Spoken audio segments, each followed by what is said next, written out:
Um, have you ever witnessed a seemingly typical romantic trope, only to find that it left you unexpectedly moved? That's exactly what happened in episode 22 of the Apothecary Diaries, where a familiar scene somehow became far more than just another cliche. Before we dive into it, make sure you subscribe to the channel and hit that like button so you never miss out on more content like this.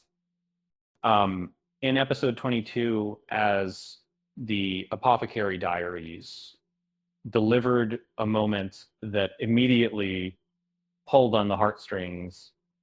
It's that age-old scenario where one character insists they're fine despite clearly being injured, while the other gets understandably upset.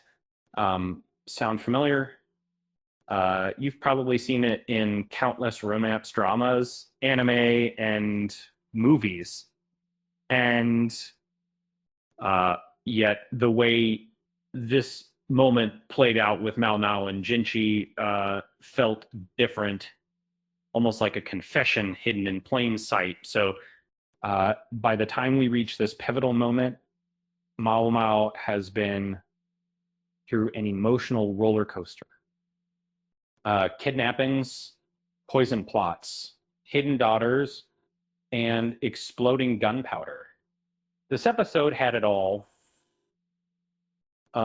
Yet in the aftermath, Mao Mao, typically unshakable, it finds herself vulnerable for the first time. She has always relied on her intellect and wit to get through life, but this time her facade begins to crack, and enter Jinchi, who appears not as just any man, but as the Imperial Guard Jinchi, the kind of person you'd expect to see on the cover of some grand magazine.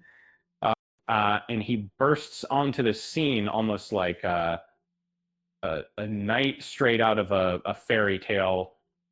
Uh, get, amid the chaos, Mao Mao, covered in dirt, blood, and all sorts of emotional baggage, turns around to find him uh, um, with a soft, almost apologetic voice.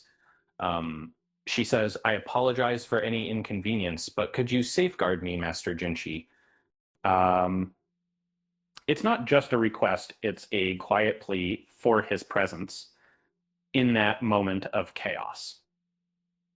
And for the first time, the stoic Mao Mao shows her vulnerability, asking for something so simple yet deeply significant. Protection. It's a subtle moment, but for those watching closely, it speaks volumes. Jinchi, noticing the blood on her, reacts with concern.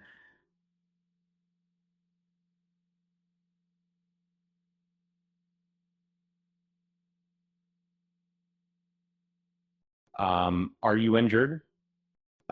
He asks,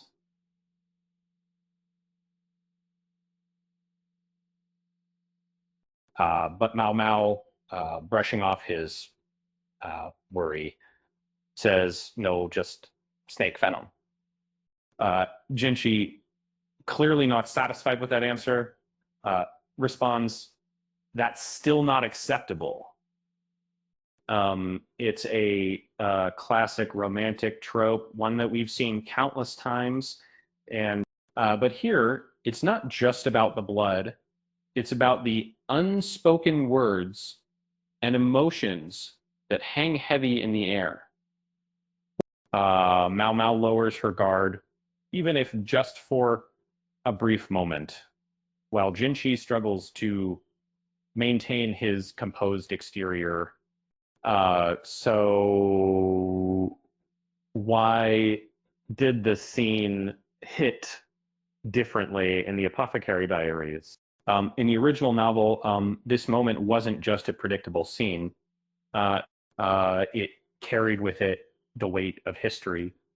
Uh, Characters who had come close to death, concealed identities, shared pain, and a mutual yearning that had been carefully hidden behind a facade of indifference. Um, this wasn't your typical love story. Uh, it was a dance of uncertainty where the threat of tragedy loomed in the background, making every moment feel more charged. What makes the Apothecary Diaries stand out is its ability to take a classic trope and make it feel fresh and meaningful. Mao Mao, in her usual witty manner, seeks safety, and Jinji, despite his reserved nature, shows genuine care, and their interaction doesn't involve grand declarations of love or a passionate kiss. Uh, it's something more subtle, more intimate. So that brief exchange, "Are you all right?" and "It's not my blood," was enough to convey more than any overt display of affection. With just a few episodes left, we're not asking for much, just a moment that truly seals their bond. Uh, um, a heartfelt confession, maybe, or even just a simple "I missed you too." If they don't deliver, we might have to throw Jinshi's crown into the nearest river. Uh, the Apothecary Diaries don't let us down. Um, with that said, thanks for watching, and until next time.